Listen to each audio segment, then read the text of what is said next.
Salve família vascaína, sejam bem-vindos a mais um giro de notícias do nosso Vascão. Vídeo de hoje, como sempre, trazendo para você, torcedor do Vasco, espalhado pelo Brasil inteiro, as últimas notícias, novidades e todas as informações sobre o nosso querido e amado Clube de Regatas Vasco da Gama. Vamos falar bastante sobre o jogo desse sábado aí entre Vitória da Bahia e Vasco da Gama, né? Jogo aí de 6 pontos, partida que infelizmente, né, como eu falo, pode levar o Vasco aí à entrada na zona de rebaixamento, dependendo ali de uma combinação de resultados. Então a gente vai trazer todos os detalhes, né? O Vasco que deve ter mudanças no time titular e também vamos trazer detalhes aí sobre a volta, né? O retorno de Fernando Diniz ao Vasco da Gama, né? Com alguns detalhes bem interessantes, né? Essa volta do Diniz aí vai contar, por exemplo, com uma possibilidade de um reencontro dele com um jogador que ele teve um grave problema na carreira, né? Lá no São Paulo.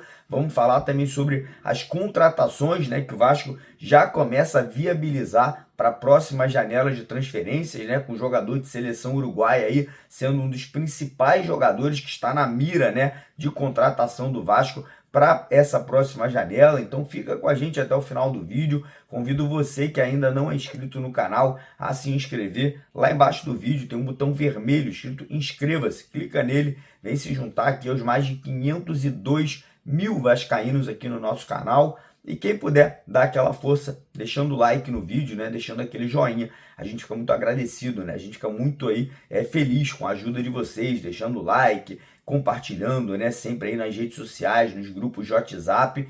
E quem quiser dar uma força ainda maior para o nosso canal, né, colaborando aí com a gente no Pix, vou deixar o Pix do canal aqui, ó, tá vendo aqui, ó?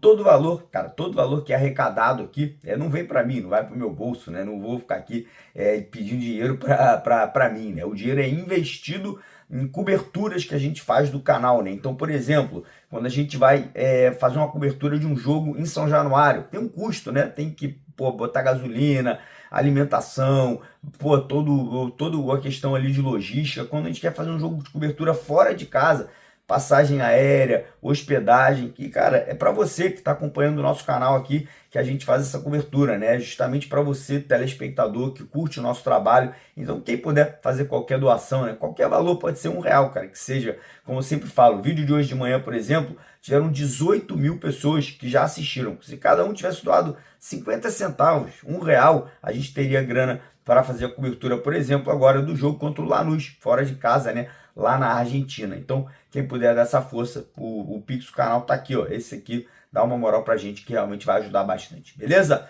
Então, bora começar o vídeo falando um pouquinho sobre o jogo desse sábado, né? Vasco e Vitória, jogo importante, né? Jogo aí de 6 pontos. O Sport tem um ponto, o Vitória, na verdade, tem um ponto a menos que o Vasco, né? Na tabela, está na zona de rebaixamento, né? O Vasco tá liberando entrar na zona do rebaixamento. Então, em caso de uma derrota ou um empate do Vasco aí nessa partida, sim, o Vasco pode infelizmente entrar ali na zona da degola, né, naquele Z4. Então, realmente complicado, situação aí interna dentro do clube, é uma situação bem complexa no momento, né? O Pedrinho perdeu o comando, o Felipe perdeu o comando, o Marcelo Santana perdeu o comando, né? O clima do vestiário, pelo que eu soube, não é dos melhores, né? Parece que existe ali algum certo temor ali entre alguns jogadores que não estão ali realmente falando a mesma língua. Então realmente a gente fica preocupado, né, para essa partida. Espero que a equipe reaja, espero que o time consiga, né, dentro de campo representar a nossa Cruz de Malta, né? A gente deve ter mudanças no time titular, né? O Felipe, que vai ser o treinador interino mais uma vez, deve promover ali algumas alterações ali no meio de campo, né? Ele deve tirar o Matheus Cocão do time para a entrada do Nuno Moreira novamente, né? Ele pode mexer também ali mais um pouco na equipe, né? Pode voltar com o Lloyd Augusto, né, para trazer mais velocidade. Tá se falando que até o Adson pode começar essa partida como titular, então a gente pode ver aí algumas mudanças na equipe titular. O fato tem que ganhar, né, irmão? Tem que ganhar. Ganhando, tudo se acalma, o Fernando Diniz vai assumir a equipe já nesse domingo, né, com a volta do Vasco de Salvador para o Rio de Janeiro. Então uma vitória seria muito, muito boa aí para dar uma acalmada nos ânimos. E agora falando, né, um pouco sobre Fernando Diniz. Ele começa o trabalho dele nesse domingo, quando o elenco retorna lá de Salvador, né, ele que ainda não foi anunciado oficialmente, mas deve ser anunciado aí provavelmente ou após o jogo contra o Vitória, né, ou provavelmente nas próximas horas, nos próximos dias aí.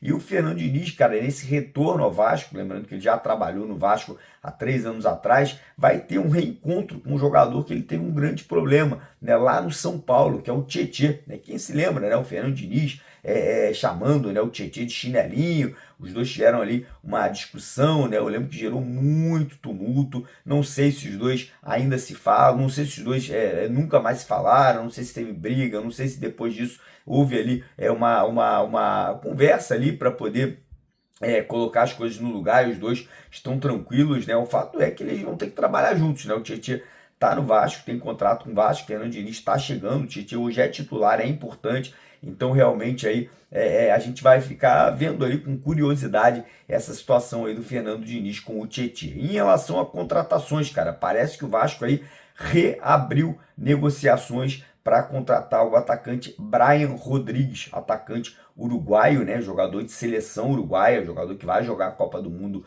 do ano que vem pela seleção do Uruguai, atleta que atua no América do México, jogador que ficou muito próximo, né? Quem se lembra, ele ficou muito próximo de ser comprado pelo Vasco na primeira janela desse ano, né? O Vasco e o América do México chegaram a acertar valores, a questão ali de bonificação que teria aí para o jogador. Porém, no finalzinho, na reta final da negociação, o América do México falou que só liberaria o jogador na segunda janela, agora, né? Então o Vasco parece que com o aval do Fernando Diniz já teria ali aberto, né, conversas, né? Já teria começado a conversar com o jogador. Além do Brian Rodrigues, né, parece que o Fernando Diniz teria feito algumas outras exigências, né, alguns outros pedidos, como por exemplo, um zagueiro titular, né, ele teria indicado ali uma contratação de um zagueiro que seria um zagueiro de confiança, né, do Fernando Diniz. Provavelmente deve ser um jogador mais experiente, né, um jogador com uma boa saída de bola, né? O Vasco precisa disso hoje. Maurício Lemos